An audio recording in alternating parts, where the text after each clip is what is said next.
Como reconhecer os símbolos da vida? Reconhecer, eles já estão aí. E estiveram ao longo de toda a nossa vida, querendo nos dizer algo. Talvez os momentos que nós mais tenhamos crescido na nossa vida foi o momento em que reconhecemos alguns símbolos. Talvez tenha sido o momento em que a gente escolheu ver, escolheu crescer, porque é uma decisão. Pode parecer engraçado, todos nós queremos crescer, nem sempre. Nem sempre. Às vezes as nossas ambições são outras. Crescer eu chamo de uma ambição muito requintada, muito filosófica. Eu me recordo de um conto oriental, um conto budista, que diz que um dia Ananda, um dos discípulos de Buda, chega para o mestre e diz: Mestre, o senhor é tão sábio, o senhor sabe tanta coisa, por que o senhor não vai e fala todas essas coisas para as pessoas, para que elas se libertem da ignorância? Aí Buda resolve submeter Ananda a uma prova. Diz para ele: Olha, Ananda, está vendo aquele povoado que tem aqui perto? Estou vendo, claro, sempre vamos lá. Vai lá e pergunta para as pessoas o que elas mais querem. E ele, mais do que animadamente, a oportunidade de servir ao Buda, ele vai lá e faz uma estatística, pergunta de casinha em casinha daquele povoado, o que as pessoas mais queriam. Aí lá vem ele com a resposta, Ibope budista, lá vem ele com a sua estatística. Aí chega para o Buda e diz: Olha, de todas as pessoas da comunidade, metade disseram que gostariam de ter mais recursos, um pouco mais de dinheiro, um pouco mais de condições de viver com mais conforto. Dessa outra metade que sobrou, um quarto aí do todo disse que gostaria de casar bem os filhos, ver os filhos crescerem bem-sucedidos, saudáveis. E o outro quarto que sobrou gostaria de ter uma vida longa, saudável e confortável.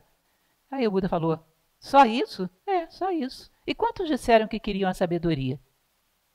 E mestre, não teve ninguém que disse isso, não. Nenhumzinho? Não, nenhum. Então como é que você quer que eu dê a sabedoria para as pessoas se elas não querem receber isso? Entendem? Então, quando a gente diz queremos crescer, temos que perceber que nem sempre.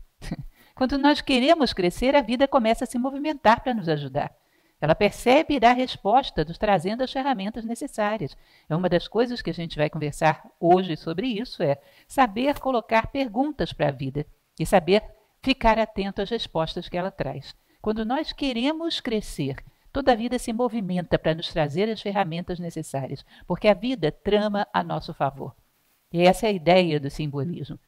Se queremos, de fato, e colocamos a nossa vontade no crescimento, na sabedoria, na busca de um nível de consciência mais humano, a vida vai nos trazer os ingredientes necessários para isso.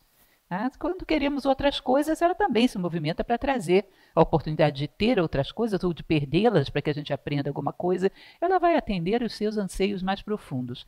Mas o ideal seria que a gente quisesse ser humano, porque nós viemos aqui para isso, não é? Que nós quiséssemos profundamente ser verdadeiramente humanos, na plenitude da expressão da palavra, porque aí a vida vai expressar os seus símbolos mais belos, mais preciosos. Então vamos falar um pouco a respeito dessa condição da vida, de se expressar simbolicamente. Para quem me conhece, sabe que eu sempre falo de etimologia, origem da palavra.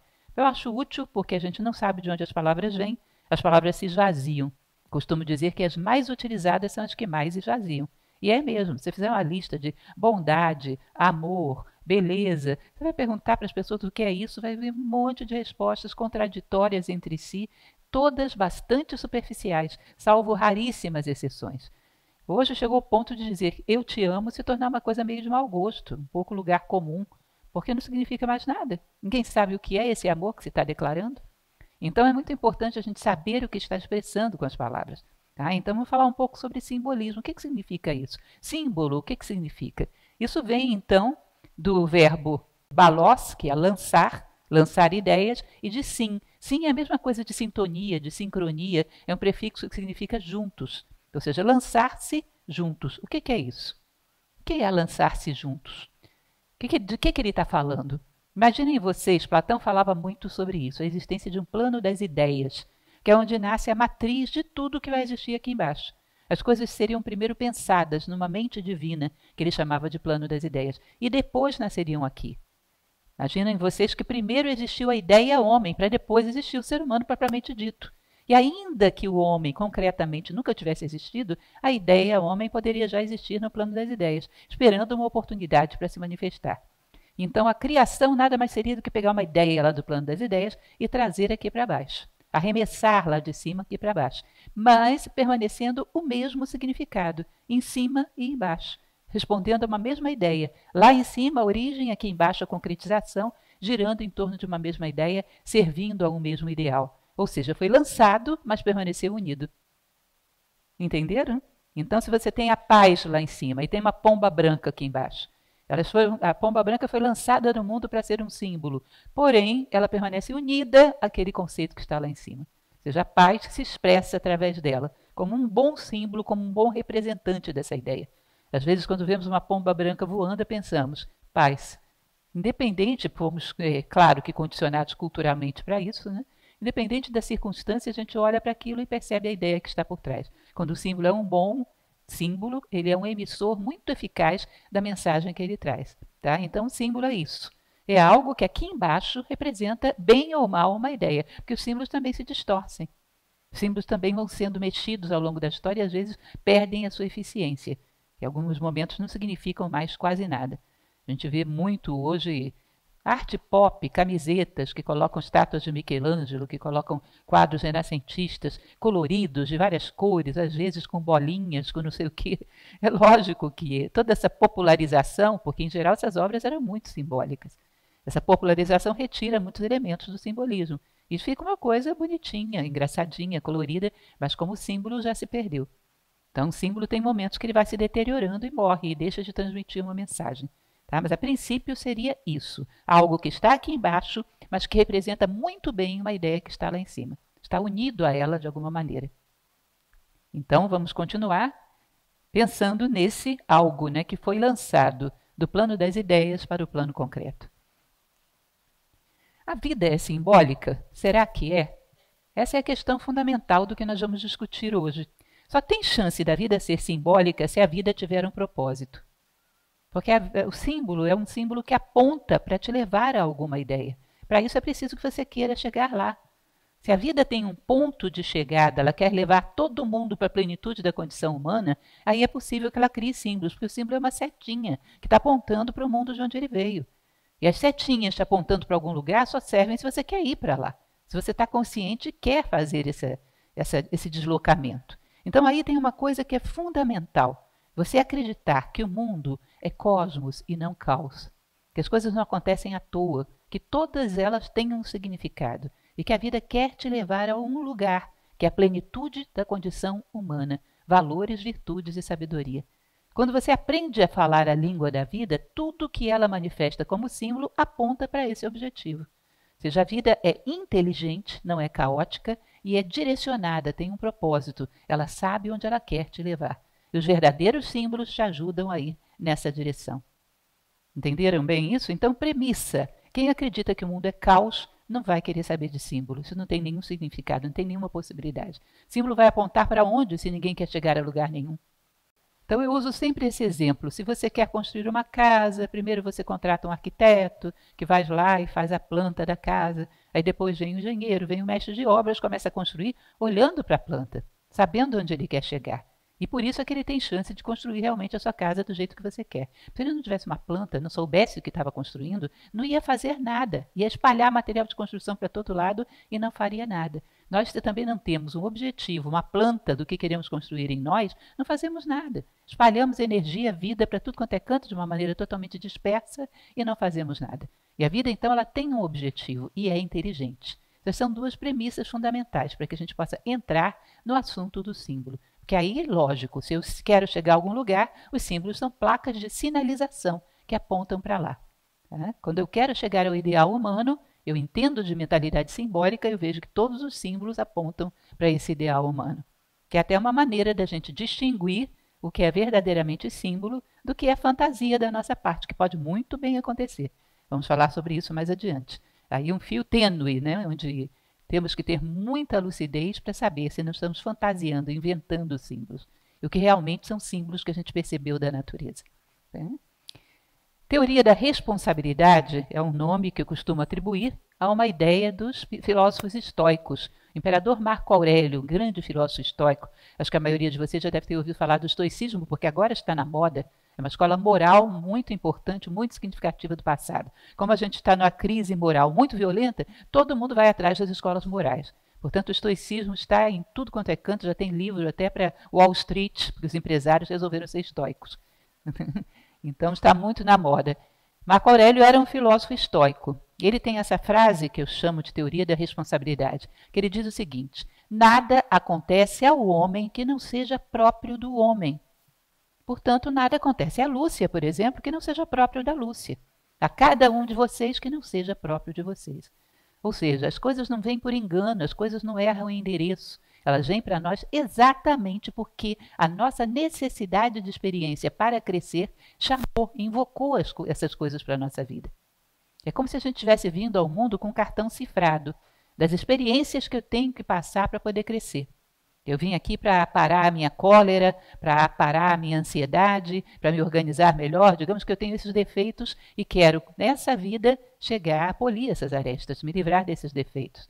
Tudo que pode proporcionar experiência que te ajude a se livrar desses defeitos tende a ser atraído para a tua vida, como se fosse um cartão magnético. Por quê? Porque a tua necessidade de experiência está chamando. Tá? Então, nada acontece ao homem que não seja próprio do homem. Isso aí é muito interessante porque é um pensamento que nos ajuda a banir a ideia do acaso. As coisas acontecem comigo por acaso, por azar. Eu acho essa história de azar um conceito curiosíssimo. Por que cargas d'água um ser humano teria azar? Porque ele foi premiado em algum concurso cósmico para tudo dar errado para ele? Como que é azar? Isso é uma coisa absolutamente sem fundamentação lógica. Não tem sentido nenhum a pessoa ter azar. Ela pode estar tendo uma série de experiências negativas que querem conduzi-la para uma outra direção, que não é aquela que ela está tomando. Mas não é azar isso, a vida é toda pedagógica, ela quer dizer alguma coisa com isso. Tá? Então, às vezes, as pessoas muito céticas, quando a gente fala de uma vida direcionada e com sentido, acreditam em azar. Eu não acredito em azar. Honestamente, não. Eu acho uma invenção sem lógica nenhuma. Ninguém tem azar. Tem experiências repetitivas que estão querendo dizer alguma coisa.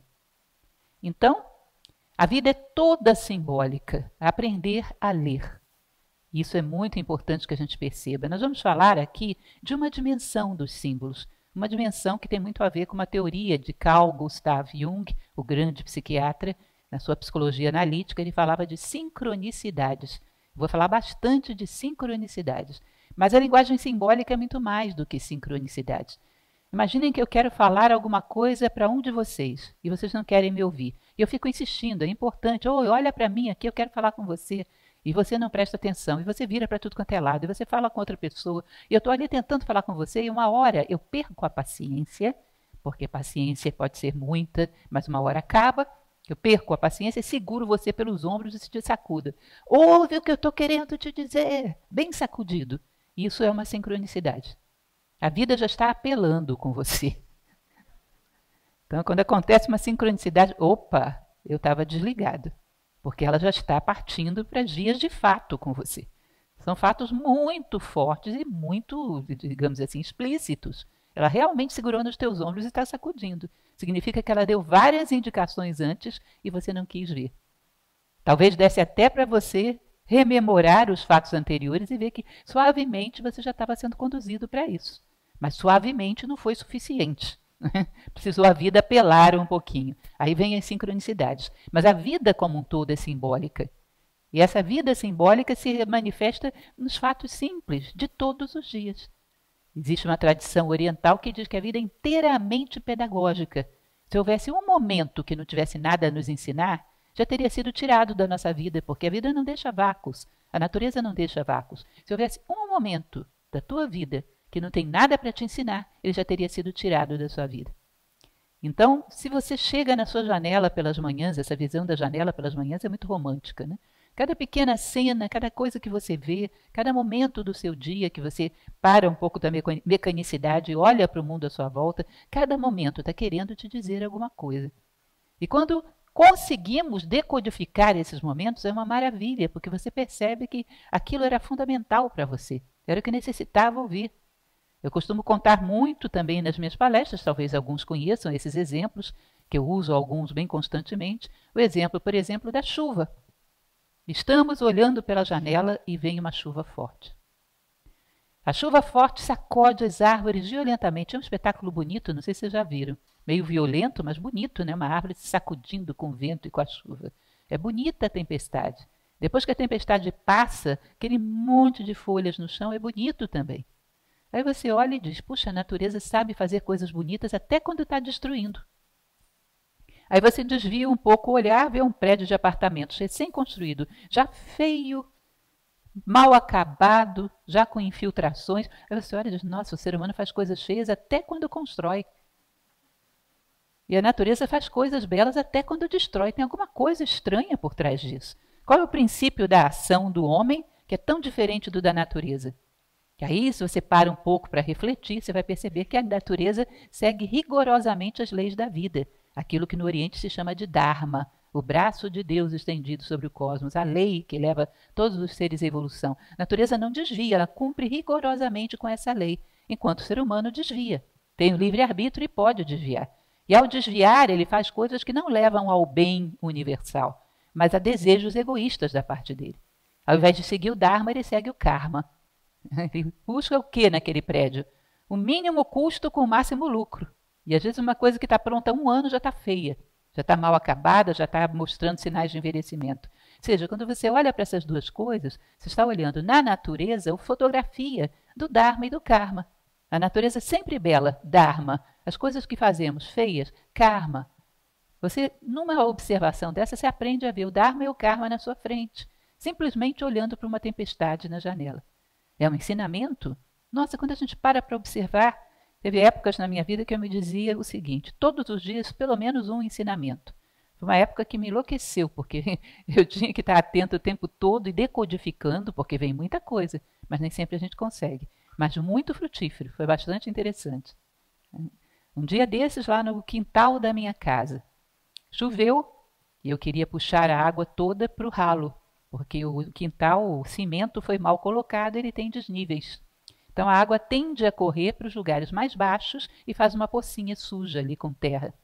Eu lá com o rodo puxando aquela água para o ralo, de repente eu percebi que ela me escapava pelos lados e ia para a pocinha. Eu falei, minha consciência é igualzinha isso aí. Se eu não tiver vontade para levá-la na direção certa, ela vai para o ponto mais baixo e mais sujo.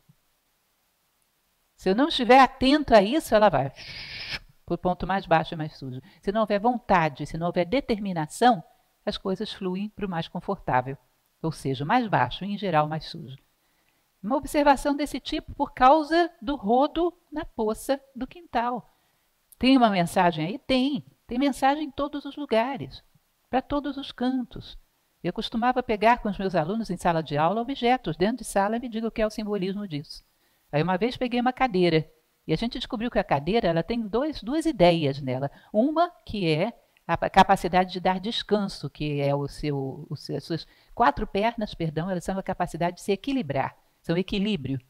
E a outra que é a concha, onde você se senta, que é a possibilidade de dar descanso. Ou seja, a virtude do equilíbrio e a virtude da generosidade, que te recebe tão favoravelmente para que você descanse. Na natureza, isso deu um resultado maravilhoso, porque cadeira é um objeto indispensável, a junção de equilíbrio com generosidade. Vocês imaginam que se eu juntar essas duas virtudes em outros planos, também não vai dar resultados fantásticos? Eu acredito que sim. No comportamento de um ser humano junto equilíbrio com generosidade, olha que homem grandioso que você não vai ter, que representa no plano humano aquilo que a cadeira faz no plano dos seres inanimados. Dá um momento de descanso, dá um momento de consolo, ajuda o caminhante cansado. Ou seja, uma cadeira tem um ensinamento para te dar, uma escada tem um ensinamento para te dar. O mundo todo é simbólico. Ele está tentando te falar todos os momentos. E ainda tem um detalhe que é importante, porque um símbolo ele não tem um único significado. Existe uma escritora da qual eu gosto bastante, do século XIX, Helena Petrovna Blavatsky, uma grande filósofa. Helena Blavatsky dizia que todo símbolo é uma casa com 7 chaves, com 7 portas.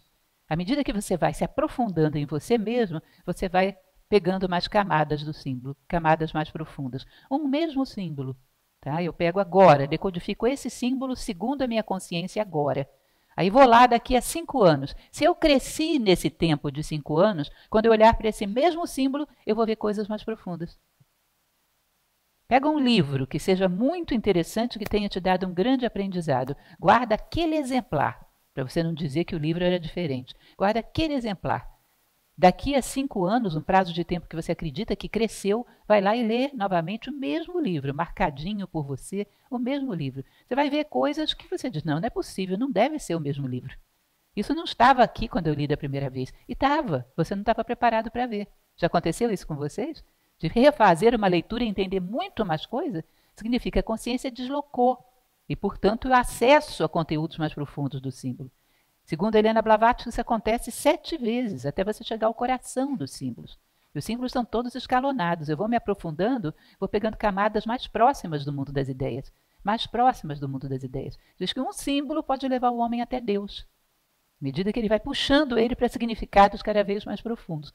Até você atravessar e chegar lá no plano das ideias. Plano espiritual, o plano ideal. Portanto, todos eles têm níveis de profundidade, mas nenhum deles fica mudo diante de nós se a gente quer ouvir. Se a gente olha para as coisas com ânimo de aprendiz. Para todos os cantos na sua vida tem símbolos. E alguns sensacionais, né? Mas da vida cotidiana. Isso não é sincronicidade, isso é simplesmente a pedagogia da vida. É uma coisa que a gente deveria e deve aprender a fazer. Sim, deveria e deve, só que eles são mais sutis. Portanto, exigem um ânimo de aprendizado muito grande. Exigem que você esteja colocando perguntas para a vida, exigem que esteja vendo as respostas, que acredite. Carl Jung ele dizia isso, inclusive, que sincronicidades costumam não acontecer com aquele que está predisposto a não acreditar. Porque é como se a natureza falasse, ela não vai falar para quem não ouve. Né? Então, se você está procurando respostas na vida, você vai perceber que a vida se movimenta com vários fatos simbólicos para te dar essa resposta, às vezes discretos e às vezes mais intensos, como uma sincronicidade.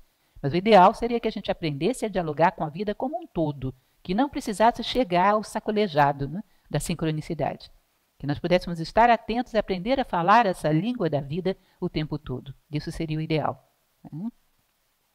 Há momentos mais explícitos, são exatamente as sincronicidades de que vamos falar. Dá para dialogar com a vida? Esse é um exemplo, eu costumo dizer que eu vou fazer uma lista dos meus exemplos mais badalados, e esse estaria entre os primeiros lugares. Todo mundo deve conhecer, que é o exemplo da fila. Lembram? Você entra numa fila. A fila que você entrou não anda. E a do vizinho anda. A do vizinho do outro lado também anda. Aí você diz, que droga, que azar. Deixa eu mudar de fila, passa para cá. O que acontece? Essa fila para de andar e a que você estava anda. Aí acontece isso onde? No supermercado, no banco, no trânsito, em tudo quanto é lugar que você vai. E você reage como? Puxa, como eu sou azarado. Podia acontecer com você isso, não comigo. Isso é uma visão totalmente aleatória e superficial. Qual a outra possibilidade? Eu olhar para isso e perguntar, o que a vida está querendo me dizer com isso? Será que ela está sugerindo que eu sou um pouco ansioso? Será que ela está querendo dizer que meu senso de autoimportância está muito elevado, porque eu acho que todo mundo pode esperar menos eu? O que ela está querendo me dizer com isso? Aí eu faço uma proposta de resposta. Digamos, eu acho que é a ansiedade. Vou combater seriamente a ansiedade, vou tentar corrigir. Aí você percebe que às vezes a gente acerta, era isso mesmo. E as experiências param de acontecer. Já não fica mais acontecendo aquele mesmo fato continuamente. Ou seja, a vida te disse, você ouviu, agora passou para uma outra cena. Como numa série escolar. Entendi o que tinha na primeira série, passo para a segunda, passo para a terceira. Todo o nosso método pedagógico nada mais é do que uma imitação do método pedagógico da natureza. Então, quando nós começamos a nos posicionar diante das mensagens que ela manda e a mudar, nos reposicionar diante da vida, você vai percebendo que as mensagens vão mudando.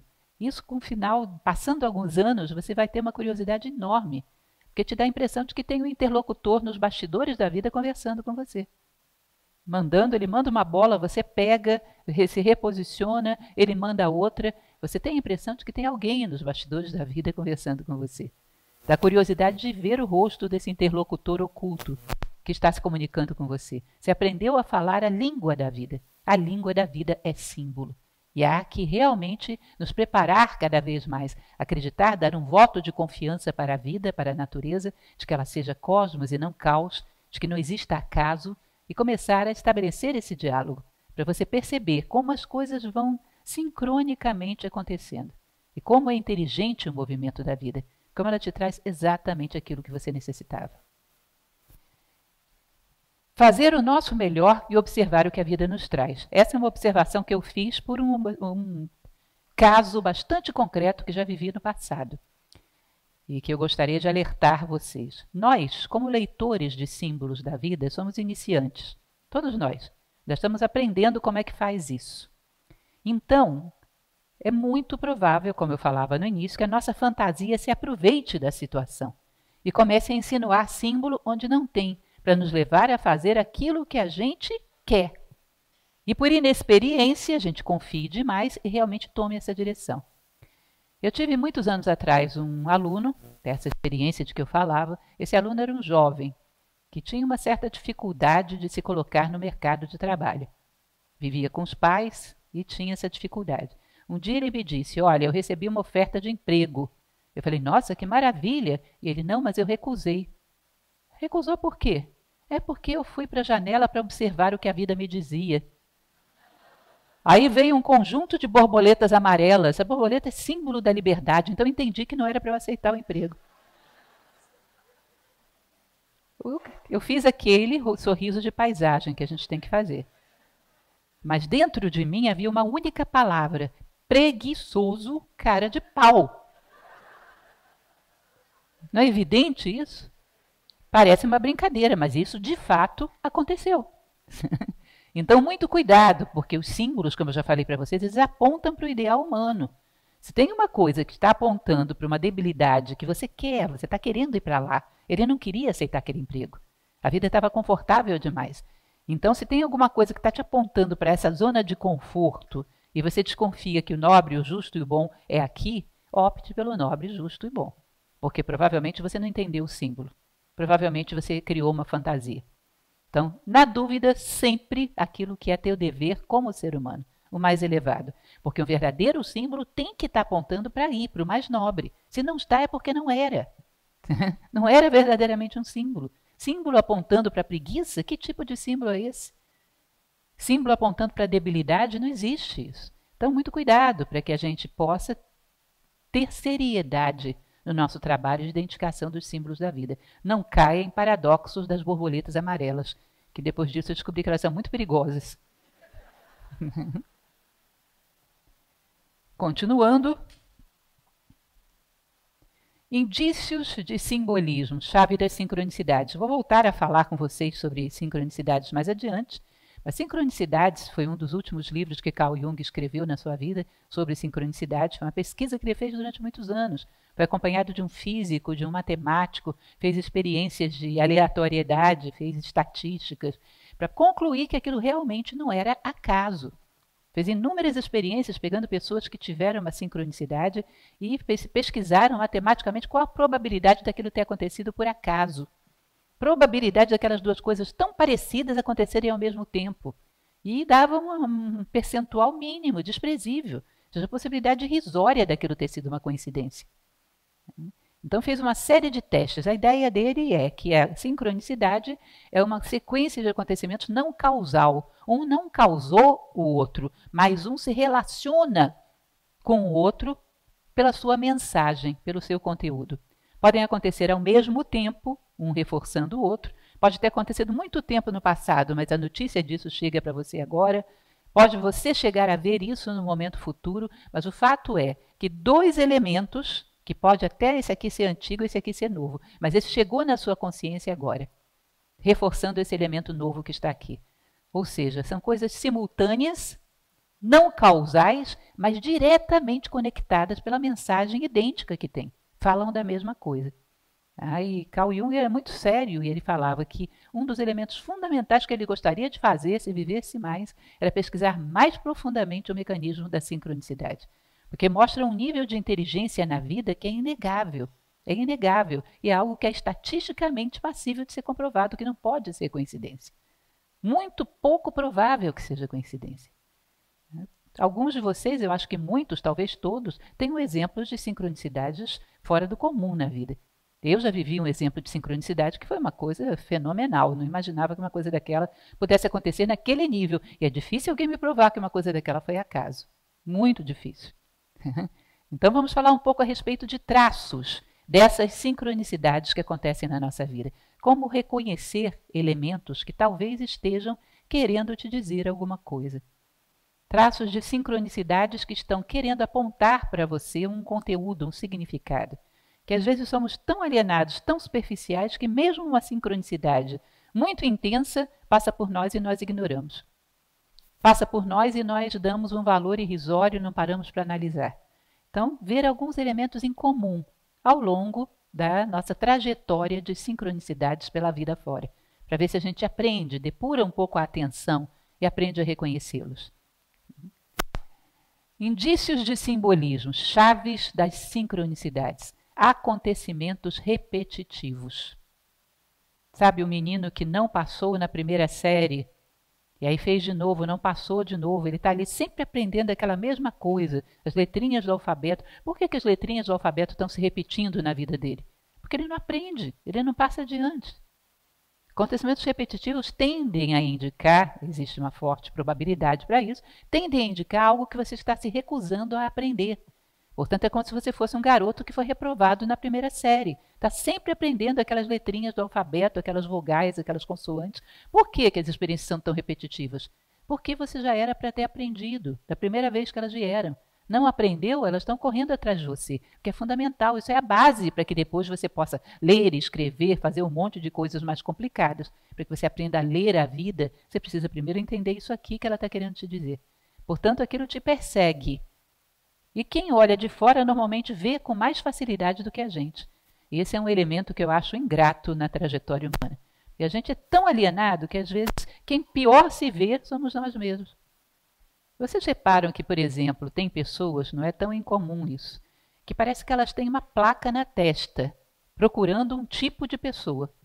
Por exemplo, às vezes uma jovem que sempre se envolve com homens aproveitadores, que querem tirar algum proveito dela. Está sempre sendo enganada. E é uma coisa incrível, porque a gente vê ela saindo de um, indo para o outro, com o mesmo perfil psicológico. Ela não tem consciência disso. Ela não tem consciência de que ela está com um luminoso na testa. Aproveitadores, cheguei. Uma força magnética que, se tiver um aproveitador num raio de 1 quilômetro, vai chegar nela. Por alguma razão, ela está precisando viver aquela experiência, mas precisa aprender com a experiência, para poder ir adiante. E ela sofre, ela se sente uma vítima, ela chora, pergunta por que aquilo acontece com ela, mas não aprende. E se não aprende, não sai dali. E todo mundo, você vai ver que a família dela toda sabe, os vizinhos sabem, o pessoal, os amigos de trabalho dela fazem até piada com isso. A hora que aparece algum bandido no jornal, não deixa fulana conhecer. Todo mundo brinca, todo mundo faz piada, todo mundo sabe, menos ela não vê. É curioso isso, né? Essa tendência a não vermos determinadas coisas na nossa vida. Acontecimentos repetitivos é muito comum que seja uma lição que você está se recusando a assimilar. É muito comum que seja algo que a natureza precisa te dizer e você não está querendo ver. Eu brincava uma vez com um aluno meu, e eu dizia para ele que tem certas coisas que nós mentimos tanto, nos mascaramos para nós mesmos, que tem certas coisas sobre nós mesmos que o porteiro do prédio sabe melhor do que a gente. Aí ele me disse que ia se disfarçar e ia lá no prédio dele perguntar coisas sobre ele mesmo. Para encurtar o caminho do autoconhecimento. Pode ser que tenha dado certo, né? Pode ser que tenha sido um bom recurso. Então procurem ficar atentos aos elementos repetitivos da vida, sofrendo com uma mesma coisa. Às vezes não é nem um elemento negativo, pode ser até um elemento positivo, está querendo te mostrar alguma coisa. Acontecimentos, em geral, agradáveis ou desagradáveis, muito repetitivos, eles têm uma mensagem que você não está ainda decodificando e que você precisa aprender. E aí, em geral, vem pela dor, na maior parte dos casos.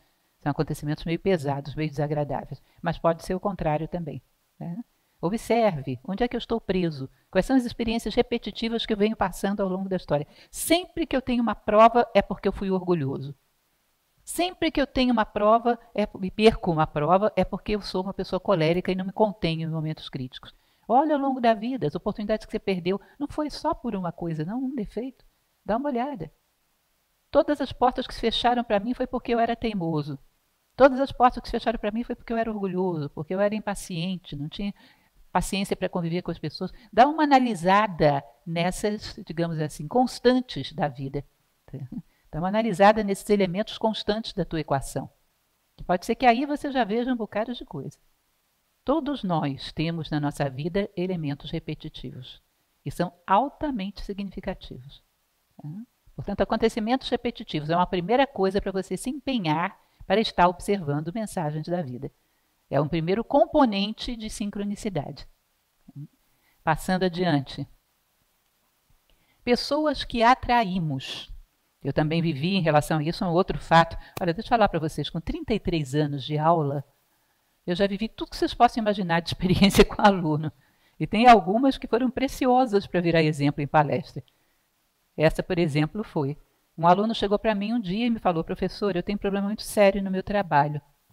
O que foi? Posso te ajudar em alguma coisa? Sim, eu estou esperando que a senhora possa me ajudar, porque eu trabalho com 10 pessoas numa mesma repartição. São 10 chatos. Como é que eu posso suportar uma coisa dessas? Aí eu tive que ter toda a calma de dizer para ele que provavelmente ele tinha necessidade de experiência. Ele tinha necessidade de conviver com a chatura. Tá? Que ele veio com essa necessidade de experiência ao mundo. Que, portanto, as pessoas não são chatas para contrariá-lo. Elas são chatas porque é o melhor que elas lograram a ser. Mas entraram na vida dele porque ele chamou. Você fez concurso para chatos e esses são os aprovados. Entende? Talvez para que você descubra que você é muito impaciente. Talvez para que você descubra que você tem que aprender mais tolerância. Ou talvez para que descubra que o único chato aí é você. Que também é uma possibilidade, não é isso? Então, pessoas que nós atraímos, elas indicam muito. As pessoas que entram na nossa vida, o perfil das pessoas que entram na nossa vida. O perfil daquelas que aceitamos bem e daquelas que aceitamos engolindo em seco. São todos elementos que a gente aceita em nós mesmos, elementos em que a gente rejeita. Tá? As pessoas que costumam, às vezes é repetitivo também. As pessoas que costumam entrar no meu círculo de relacionamentos. Que trabalham comigo, que moram do meu lado, que entram no meu círculo de relacionamentos. Quais são os perfis? E como eu reajo a isso, para eu saber se eu sei lidar com esses elementos dentro de mim. Eu sei se eu estou lidando bem com as coisas dentro de mim, pela maneira como eu reajo a elas fora. E isso também é bem junguiano, né? Ele falava disso, chamava de transferência. Se eu sou uma pessoa que sou desorganizada, mas não quero encarar esse problema, tenho dificuldade de assumir esse problema, é muito provável que haja vários desorganizados à sua volta na vida. E você vai odiá-los, porque você está querendo varrer esse defeito para baixo do tapete. E eles te obrigam a olhar. Aquilo que você não quer ver dentro, a vida te obriga a olhar do lado de fora. Isso não é consciente. Mas inconscientemente a gente rejeita. Porque eu não quero ver algo e essa pessoa está me obrigando a olhar para esse algo. Então aquilo que eu rejeito, muito provavelmente, é algo que eu não vi em mim. Aquilo que eu aceito bem é algum elemento que eu já vi. É interessante porque se você sabe, por exemplo, que tem o problema da preguiça, luta para superar isso, tem uma dificuldade, consegue se dar bem, tem a preguiça sob controle. Se aparece um preguiçoso à sua volta, você não tem raiva. Nem tem impaciência, você tem piedade dele, compaixão. Coitado, vai apanhar um bocado, eu sei o que ele vai passar. Com um defeito desse, eu sei exatamente o que ele vai sofrer. Tenho compaixão. Se eu rejeito violentamente a constatação de que eu sou uma pessoa desorganizada, que eu sou uma pessoa preguiçosa, quando aparece um desorganizado e um preguiçoso na minha vida, é uma tortura. Tá? Então, quando eu converso com uma pessoa e digo para ela, olha, você tem tal problema, a pessoa me diz, eu sei, professora, eu estou lutando contra isso, estou fazendo o meu melhor, vou conseguir vencer isso. Eu fico tranquila, já viu. Agora, se você chega para uma pessoa e diz, olha, você tem tal problema, eu? Não, a senhora está vendo mal, não me conhece direito. Não, nunca tive esse problema. Complicado. Bem complicado. Criou todo um conjunto de defesas para não se ver. Talvez porque não suporte, talvez porque não queira. Criou um monte de defesas para não se ver. Uma máscara muito rígida. É muito difícil. Então, mais uma vez, das coisas que a gente atrai para a nossa vida, as pessoas que entram nos nossos círculos de relacionamento e o tipo de relacionamento que estabelecemos também diz muito de nós mesmos. É uma boa maneira de você ir compondo esse... A gente não veio aqui para conhecer a nós mesmos, não é uma das coisas fundamentais da vida? Saber quem somos. Esses fatos são um rastro que a gente vai deixando pelo mundo. Pelo rastro você vê quem era o caminhante. Isso aqui são pegadas desse animal, são pegadas daquele animal, são pegadas de um ser humano. Pelo rastro você conhece o caminhante. Então você vai pegando os seus rastros pela vida, as pessoas que foram entrando na minha vida. Que perfil eram? Aquelas que eu me dei bem, aquelas que eu me dei mal. Existe alguma coincidência entre esses perfis? Todas as pessoas que eu me dei mal eram de tal jeito. Então tem um problema meu com esse jeito. Tem um problema meu com esse defeito. Qual será? O que existe por trás disso? Essa é uma excelente sincronicidade.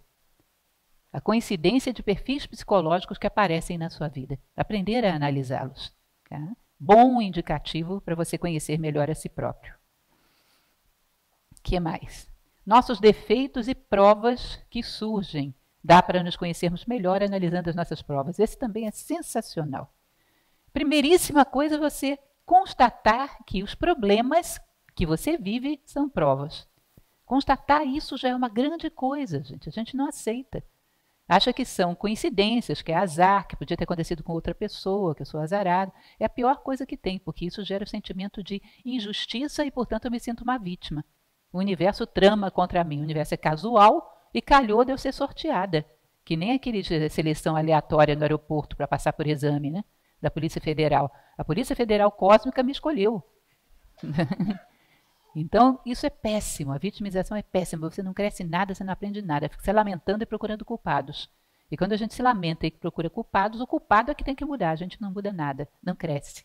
Quando você sabe que um acontecimento é uma prova, você vai estar muito mais tranquilo, porque você sabe que aquilo ali não é para te derrubar. Aquilo ali é para te promover a um outro patamar. Mas tem que exigir de você alguns conhecimentos prévios. Tem que exigir de você um certo comportamento. Imaginem vocês que eu pegasse um de vocês aqui da Nova Acrópole, digamos, a Catarine saiu e foi ali no toalete. Aí eu combino com vocês uma coisa. Nós vamos dizer que houve um sorteio para uma pessoa vir aqui na frente e resumir tudo que eu falei até agora na palestra. E vamos dizer que a sorteada foi a Catarine. Na hora que ela chegar, a gente dá essa notícia. Se ela não sabe de nada, entra aqui e a gente faz isso, ela vai ficar em pânico, né? O que eu vou falar, meu Deus do céu? Vai ficar horrorizada, vai sofrer a beça. Mas se antes de entrar ela tivesse ouvido a nossa conversa lá fora, a nossa tramóia, e soubesse que era só uma prova para ver se ela tem equilíbrio emocional, não seria muito mais fácil? Eu chegaria calmamente aqui na sala, subiria aqui no palco e diria: eu vou resumir tudo a uma única frase do filósofo Sócrates. Só sei que nada sei. Tchau, boa noite. E acabou o problema. Quando a gente sabe que as dificuldades são provas, é muito mais fácil. Que não é alguma coisa monstruosa que está me perseguindo, não, é algo que quer me promover. Deixa eu me comportar da melhor maneira possível. Deixa eu tentar dar o meu melhor. Tá? Então, considerar as dificuldades da vida como provas já é uma grande constatação do simbolismo da vida. Já é. Tá? São provas que querem me promover. Por trás disso existe alguma coisa. Como dizia o próprio Carl Jung, quando você se aproxima de um portal, surge o dragão que guarda esse portal. Se você nunca tentou atravessar esse portal, ele se coloca o rabinho para fora. Você acha que não tem nada ali. Mas quando você aproxima demais, aparece o dragão. Às vezes as provas vêm exatamente porque a gente está tentando crescer. Eu quero passar por essa porta, então aparece o dragão. Se eu nunca tentasse passar por porta nenhuma, talvez não visse o dragão nunca. Então as provas são um sinal de que eu estou tentando avançar e não são aleatórias. Elas são exatamente o tributo que você tem que pagar para dar o próximo passo. Tá? Como se fosse o pedágio para que você vá adiante na sua estrada de crescimento. Tá? Então, nossos defeitos e as provas que surgem, existe uma coincidência entre eles. Isso são conselhos de coisas que eu gostaria que vocês realmente fizessem, para que vocês possam fazer essa constatação. Um dia lembrar, pega uma folha de papel para que fique mais concreto, só você, sozinho, e lembra das provas mais difíceis da sua vida. E tenta imaginar qual foi o defeito que você tinha que chamou uma prova daquela. Não é difícil. Você vê que uma prova bate num ponto claro. Perdi tudo o que eu tinha. Bom, aí era o quê? Ou você estava ambicioso demais, ou você estava muito apegado a coisas materiais. Alguma razão tem que ter para que a vida tire essas coisas materiais de você, para você constatar alguma coisa. Estava escravizado ao material, estava muito ambicioso, estava muito materialista. Dá para você imaginar o que possa ser. Aqui tive tal coisa, fui traído. Dá para você imaginar. Por que eu estou sendo tão superficial no meu conhecimento das pessoas? Por que não estou sabendo julgar o outro? Porque provavelmente não conheço nem a mim mesmo, que dirá o outro. Preciso analisar as coisas com maior profundidade. Vai fazendo perguntas às suas provas da vida inteira, para você perceber quais são os defeitos, porque talvez ainda estejam aí. E talvez essas provas venham ainda a se repetir.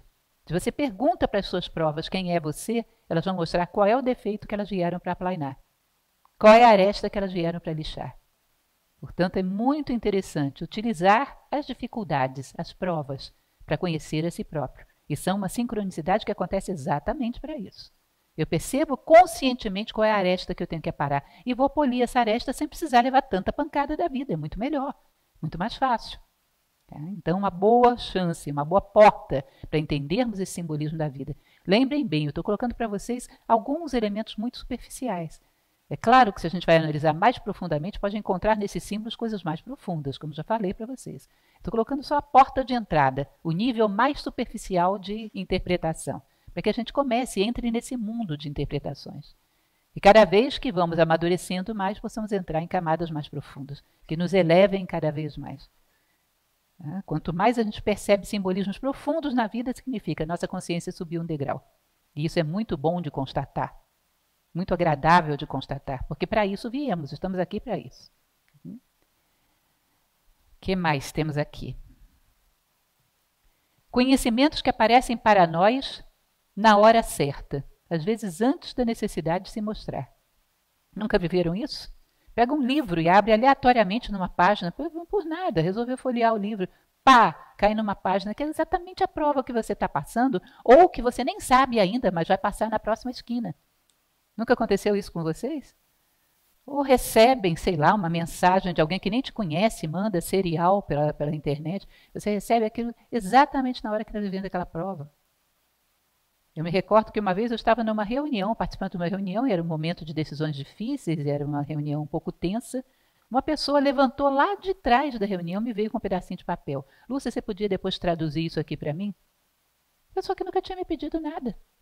Aí fui ver o que era que ela estava me dando para traduzir. Era exatamente o que eu precisava ouvir para tomar aquela decisão naquela reunião. Exatamente, chegou a ser desconcertante. Ou seja, mensagens que às vezes chegam para nós no momento ou anteriormente, através de várias coisas. Um livro, uma fala de alguém.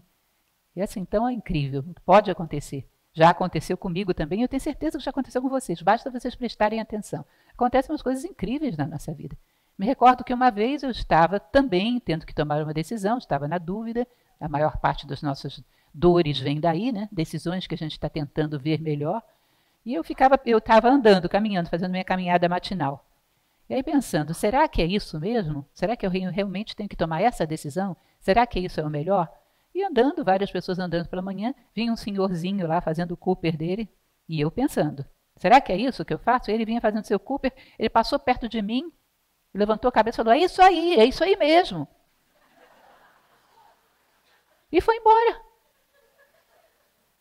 E eu fiquei olhando para ele, e embora, caminhando, fazendo seu Cooper, do mesmo jeito que veio. Como assim, meu caro?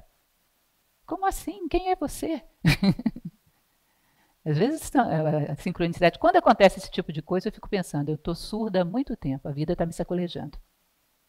Que é uma sacolejada forte. Sincronicidade é sacolejada forte. Ela já deveria estar dizendo isso há muito tempo e eu não estava ouvindo.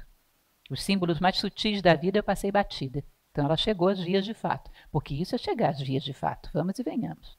Com uma intensidade que não é brincadeira. O professor pegou o aluno e está ali quase matando. Aprende! Porque já tentou de todos os jeitos. Então não tome como uma coisa muito positiva, não. É um tremendo carão que a natureza está te dando. Já era para ter visto. Eu tive que chegar a esse ponto para te mostrar. Tá? Então é muito comum acontecer dessas mensagens que nos chegam de diversas maneiras. Às vezes uma propaganda que você recebeu na rua, tem aquela frase que você precisava, era isso que você estava pensando, era o que você precisava ouvir. Vem exatamente na hora. Quem já viveu alguma coisa parecida com isso? Não é incomum, não é incomum, acontece muito. Às vezes, por descrença, a gente não aceita, não acredita que aquilo possa ter algum sentido. O que mais temos de sincronicidades na vida bem correntes, bem comuns? Portas que se fecharam no passado, vistas desde o nosso presente. Você para analisar o teu passado e diz, eu queria tanto ter feito tal curso universitário, me esforcei para aquele vestibular e não passei, tive que fazer outro. Aí você olha agora, conhecendo você como você conhece, sabendo das tuas inclinações, dos teus gostos, você olha e diz, a melhor coisa que me aconteceu foi não ter passado nesse vestibular nunca. Não acontece isso? Às vezes, em perspectiva, a gente vê portas que se fecharam no nosso passado e vê, puxa, ainda bem que essa porta fechou. Ainda bem que tem alguma coisa mais inteligente que eu interferindo na minha vida, porque se essa porta tivesse ficado aberta, eu teria me dado mal demais na vida. Teria feito escolhas insensatas. Então agora, olhando em perspectiva para o passado, eu vejo que beleza essa porta. Se não fosse ela, eu teria me dado mal. E aí você percebe a sincronicidade da vida te empurrando na direção de menor resistência, te levando na direção que você tem que ir. Eu trouxe um texto, um nome de um texto para que vocês procurem depois na internet. Muitos já devem conhecer. É um texto engraçadíssimo de Luiz Fernando Veríssimo. Se chama Versões de Mim. Muito engraçado. Ele diz que ele chega num bar imaginário, na cabeça dele, estava lá bebendo uma cervejinha, e aí fica pensando no passado dele. Alguém conhece Versões de Mim? Ele fica lá pensando no passado dele. Ele pensa, puxa, se eu tivesse passado naquele teste para jogar no Botafogo, se eu tivesse passado naquele concurso público, se eu tivesse casado com a Doralice, poxa vida, como seria a minha vida? Aí de repente senta uma pessoa do lado dele. Quando ele olha, era um cidadão da mesma idade que ele, a mesma cara dele. Ele diz, quem é você? Eu sou você se tivesse passado para o Botafogo. Você começaria a jogar, ia se dar bem, mas chega uma hora que você ia perder um pênalti, o time ia te odiar e você ia cair no ostracismo, ninguém ia lembrar mais de você. Aí o outro senta do lado. Quem é você agora? Eu sou você se não tivesse perdido aquele pênalti. Teria ficado muito atrevido, ia sair me atirando nas bolas, uma hora eu ia me atirar numa bola, um jogador ia chutar a minha cabeça, ia ficar com um problema eterno, vivendo aposentado pelo INSS. Aí veio outro, eu sou você se não sei o quê, se tivesse ido jogar na Europa, se tivesse não sei o quê, não sei o quê. Aí daqui a pouco vem um outro lá, eu sou você se tivesse passado no concurso público. Aí vem, um era traído, o outro perdia a promoção, o outro, um monte ia sentando assim, o outro brigava com o chefe, o outro era demitido. Daqui a pouco o bar estava cheio de versões dele. Aí ele olhou para aquilo e chegou à conclusão que o melhorzinho que estava ali era ele mesmo. Aí ele chama o garçom, você está vendo esse negócio aqui? Puxa, quem está melhor aqui sou eu. Aí o garçom falou, é verdade. Quando ele olha, o garçom também era ele. Aí ele pergunta, quem é você? Eu sou você se tivesse casado com a Doralice, ó. Eu acho ótimo esse texto. É verdade. Quem se deu melhor ali foi ele mesmo. É engraçado, uma proposta engraçada do Veríssimo, mas ao mesmo tempo com muito fundo filosófico. Talvez tenha sido o melhor as coisas da maneira como aconteceram. Tá? E você percebe essa sincronicidade dentro da tua vida, fechando portas aqui, abrindo ali, te empurrando na direção correta. É claro que muitas vezes ela empurra e a gente não vai. Forçamos portas e nos damos mal. Ele podia ter teimado de querer jogar no Botafogo, ter fechado todas as outras hipóteses, ficar tentando até não poder mais, talvez passasse algum dia. Tá? Mas se ele flui segundo a vida, essas portas vão se fechando naturalmente e ele vai pelo melhor caminho. Tá? Então, a gente olhando em perspectiva, a gente percebe que teve alguma inteligência aí, que não foi uma coisa casual. As direções que a gente foi tomando teve alguma inteligência que ou tentou te impedir ou te impediu de fato, para que você não fosse naquela direção. E você hoje entende que esses impedimentos foram, na verdade, um karma positivo, como se diz no Oriente. Foram uma coisa boa. Te impediram de se dar mal na vida. Tá certo? Então, muito interessante isso de analisar. Eu estou tentando fazer com que vocês constatem sincronicidades. E ao constatar sincronicidades, comecem a ficar mais atentos a elas. Possam aprender com elas. Fatos da vida que demonstram cabalmente que as sincronicidades existem. O que mais temos aqui? Palavras ouvidas de alguém na hora certa. Muito parecido com aquele outro da mensagem que chega a você, né?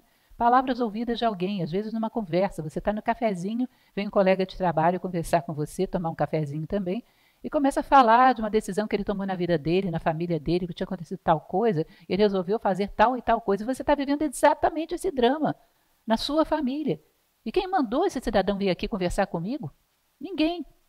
Ele veio te contar uma decisão que ele tomou, que foi acertada, que era exatamente o que você estava precisando ouvir, porque você está diante dessa mesma decisão. As pessoas vêm te procurar sem saber por quê. Sem saber por quê. E vêm trazendo algo para dizer que era o que você precisava ouvir naquele momento. Também acontece. E às vezes acontece de uma maneira muito surpreendente, né? As pessoas travarem um diálogo com você e te dizerem coisas que era exatamente o que você estava precisando ouvir. Isso é um tipo de sincronicidade bastante interessante. É um tipo de insight. Jung ele falava desse conceito de insight. A pessoa não percebe, mas ela tem um insight de que alguém necessita daquela experiência dela. E vai lá e fala, não está nem consciente disso, mas vai lá e fala. Tem uma percepção. Parece que as coisas se atraem por afinidade. Que ela tem uma percepção e vem até você e conta a sua história. Continuando. Experiências alheias que vislumbramos e que antecipam as nossas. Às vezes, até não de uma pessoa que é contemporânea, às vezes até na história. Pode acontecer. Li a história da vida de fulano de tal, que passou por tal coisa, tomou tal decisão e teve tal resultado. Inclusive, vocês vão ver que o teatro, uma das finalidades do teatro é realmente ser um símile da vida. É como se fosse um palco restrito onde o drama humano é demonstrado. A ideia era essa mesmo, que o homem, a partir daquela experiência de assistir o teatro, tivesse uma vivência pessoal, que o ajudasse a se posicionar melhor dentro da vida. A ideia do teatro é essa. É uma vivência que é transmitida. Se você está ali atento de corpo e alma, é uma vivência. E aquela vivência pode te ajudar a evitar muitos males na tua vida. Shakespeare mesmo é uma coisa incrível, porque nos dramas dele ele coloca os dramas humanos todos. E como as pessoas se dão mal quando se entregam às suas paixões, quando se entregam aos seus dramas. De tal maneira que se você vivencia aquilo, pode evitar aquele mal, pode evitar de passar por ali. Então, histórias que você ouviu na literatura ou na vida de alguém, do passado ou recente, que você percebe que aquela pessoa tomou uma decisão precipitada, e aquela decisão precipitada levou a tal coisa. E aí você percebe que você também está numa situação que está se precipitando. E que a precipitação sempre gera um fruto imaturo. As pessoas sempre se dão mal. E você se vê dentro daquela narrativa. Simbolicamente, aquela história é um pouco da tua história. E você nunca tinha ouvido aquela história, vem ouvir agora. Que é exatamente quando você precisa. Que essa história chega até você de alguma maneira. Tá? Alguém que já viveu algo similar. Similar simbolicamente, talvez não idêntico. Mas uma história que mostra exatamente onde vai dar se você tomar uma decisão insensata, uma decisão imprudente, ou uma decisão prudente, no que vai dar, qual é o desenrolar da história. Você se coloca ali como personagem e percebe que é exatamente a tua história que está se desenrolando ali. As coisas fundamentais da vida humana, gente, não são muitas. Não são. A gente acha que podem acontecer coisas comigo muito diferentes do que acontecia na vida dos egípcios, por exemplo. Para pensar quais são as coisas que mais nos provocam dor, que mais nos provocam sofrimento. Não são a capacidade de convivência, a capacidade de autocontrole, a capacidade de aceitar bem as dificuldades da vida, a capacidade de aceitar bem a morte, a capacidade de trabalhar com a solidão. São poucas coisas. E eram as mesmas no tempo dos egípcios, dos hindus, de todo mundo do passado. Eu não vou perguntar para você qual foi a maior dificuldade da sua vida, você vai me dizer, foi aquele dia que a internet falhou. Ou foi o meu computador que não tinha boa memória. Isso aí não gera grandes tristezas, meu caro.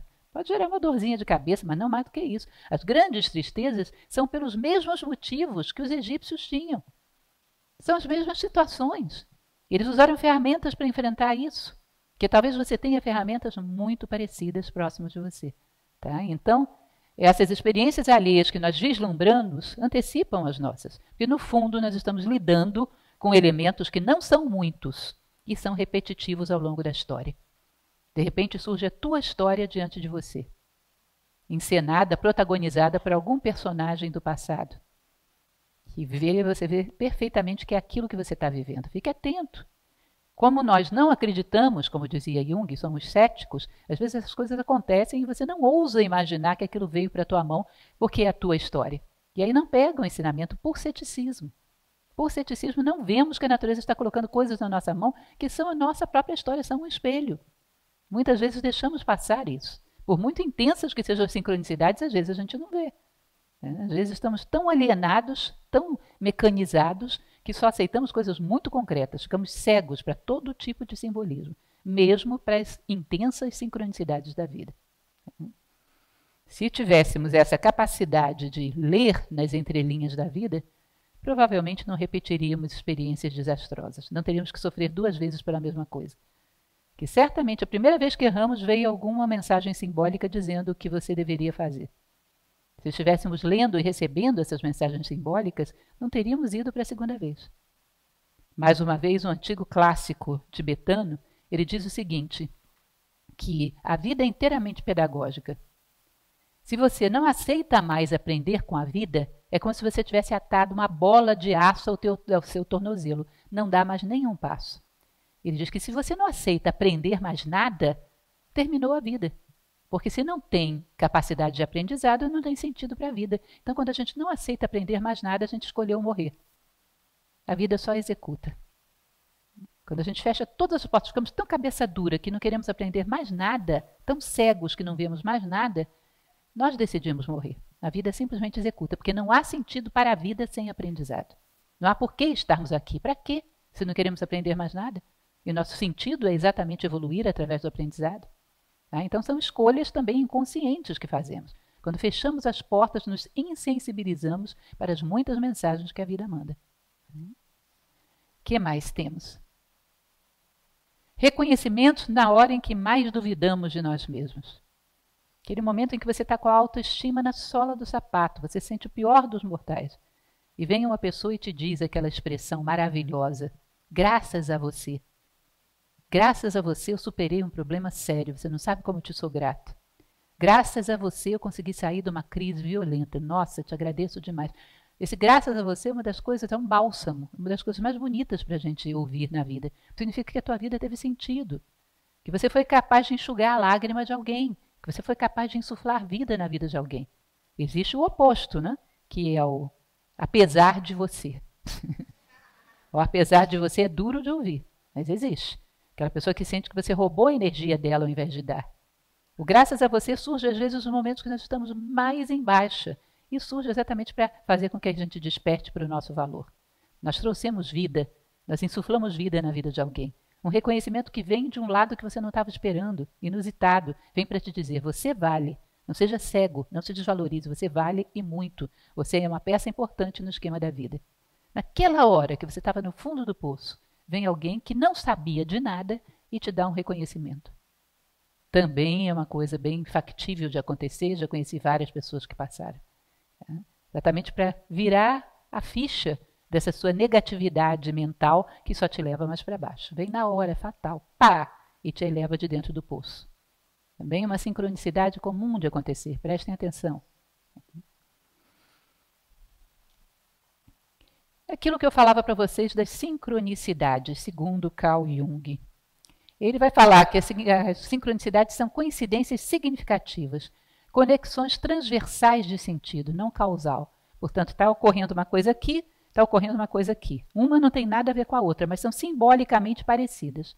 Por uma necessidade de apoio mútuo, elas se relacionam como se eu tivesse aberto uma via transversal aqui, comunicando as duas. Por necessidade de reforçar uma a outra, elas se entrecruzam num ponto. Depois se separam e continuam as suas jornadas. Num determinado momento, as linhas da vida se embaraçam.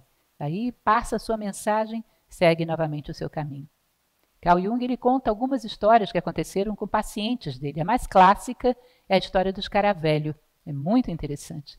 Ele fazia uma consulta com uma paciente no prédio onde ele tinha o seu consultório, e essa paciente diz para ele que tinha sonhado com um escaravelho dourado, que é uma figura sagrada no Egito, tem uma representação simbólica muito forte. E ela tinha sonhado com o escaravelho dourado. Quando ele menos espera, no vidro do seu consultório, ele vê uma coisa batendo, vai lá para abrir, era uma espécie de um besouro dourado, o mais parecido com o escaravelho dourado que existe no Ocidente. E aquele besouro, que normalmente não voa tão alto, se sentiu na necessidade de entrar naquela sala na hora que a menina tinha acabado de contar o sonho. E aí diz que ele abriu a janela, ele entrou, bateu na parede, caiu no chão. Um escaravelho, um besouro da família dos escaravelhos. Dourado ainda por cima. Ele diz, a probabilidade estatística de uma coisa dessas acontecer, sem ser porque tem uma mensagem reforçando a outra, só por coincidência, é nenhuma.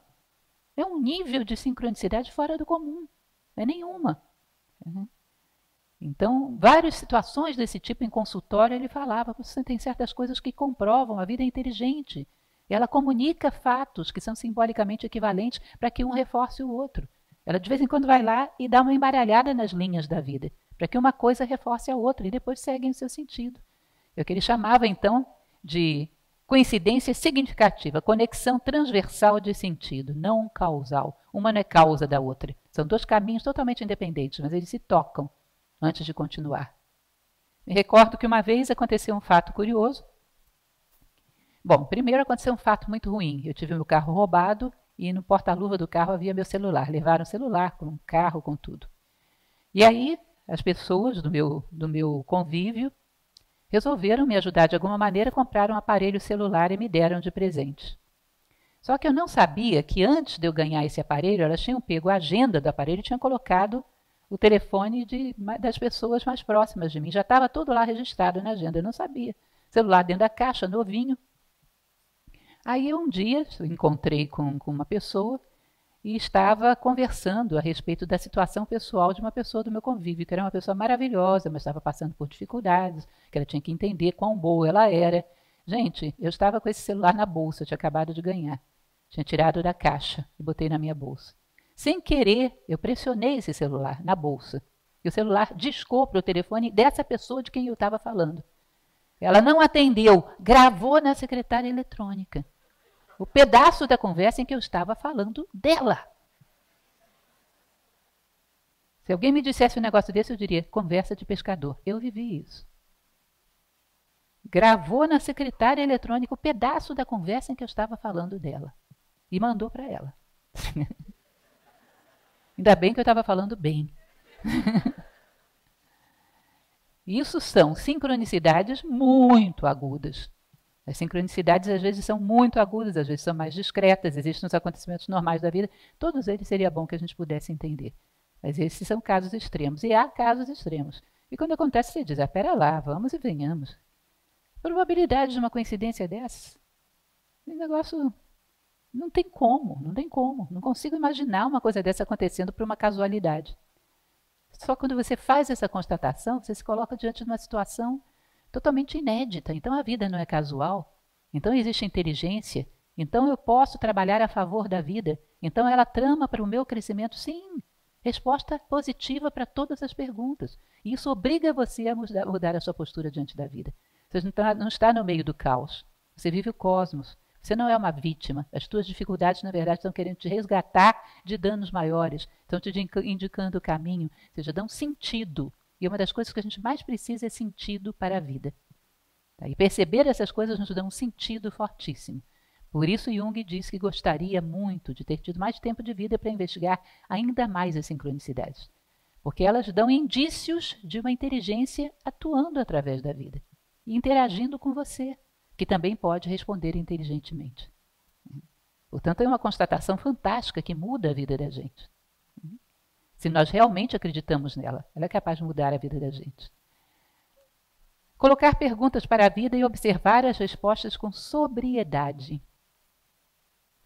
Ou seja, podemos começar, cuidado com a fantasia, por isso eu coloquei esse sobriedade aí tão bem destacado, cuidado para não cair em fantasias, mas eu estou passando por uma dificuldade. Gostaria de uma resposta sobre isso, seja bem claro. Queria saber isso.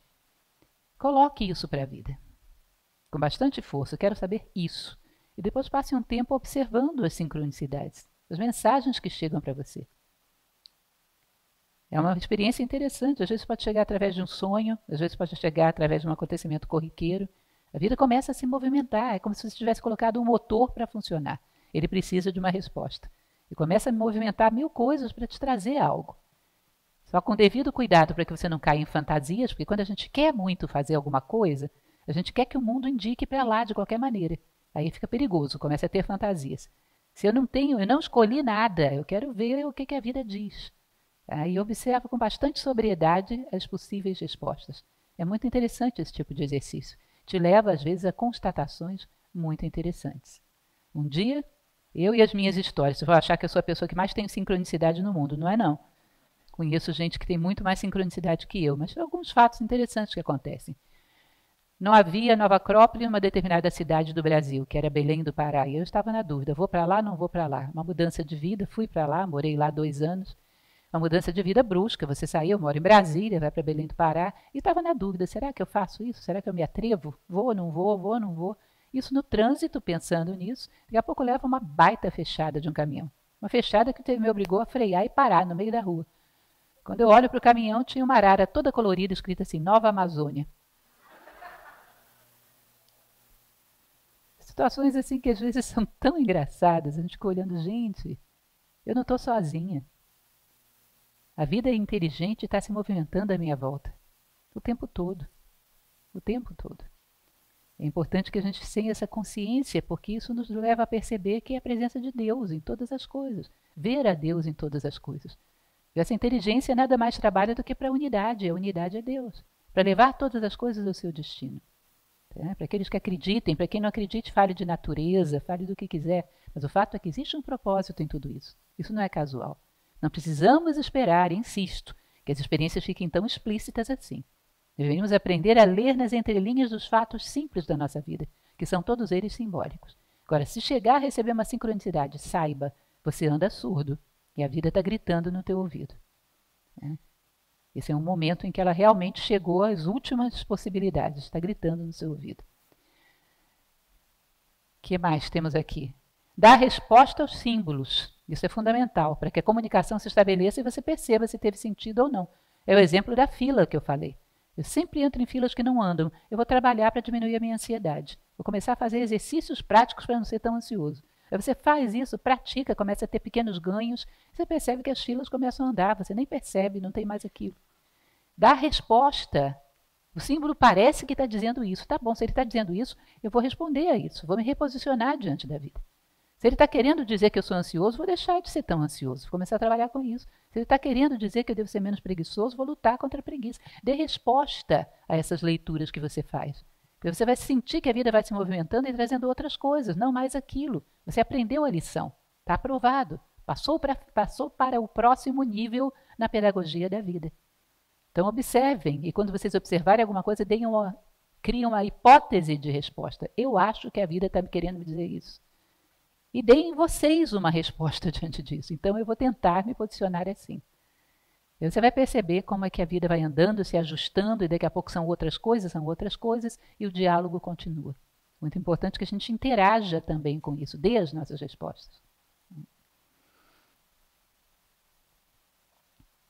Se a vida é inteligente, ela torce pelo nosso crescimento. E é isso mesmo. A vida torce para que todos os seres voltem à unidade. Que todos os seres se desenvolvam, que todos os seres cheguem a encontrar o seu ideal, que é aquilo para que vieram no mundo. Nós estamos aqui para sermos mais humanos. Ser mais humano significa mais valores, virtudes e sabedoria. Se a natureza precisa de uma planta, a planta diz, presente, vai lá e exerce fotossíntese, que é o que se espera dela. Se a natureza precisa de um animal, o animal diz presente, vai lá e exerce o instinto de sobrevivência e perpetuação da espécie, que é o que é próprio dele. A natureza precisa de seres humanos. Cadê as pessoas para dizer presente? Dizer presente significa buscar esforçadamente valores, virtudes e sabedoria. E aí você começa a perceber que todas as setas simbólicas estão apontando para esse lugar. E você já passou por setas simbólicas aos montes na sua vida. As setas simbólicas sempre estiveram apontando nessa mesma direção.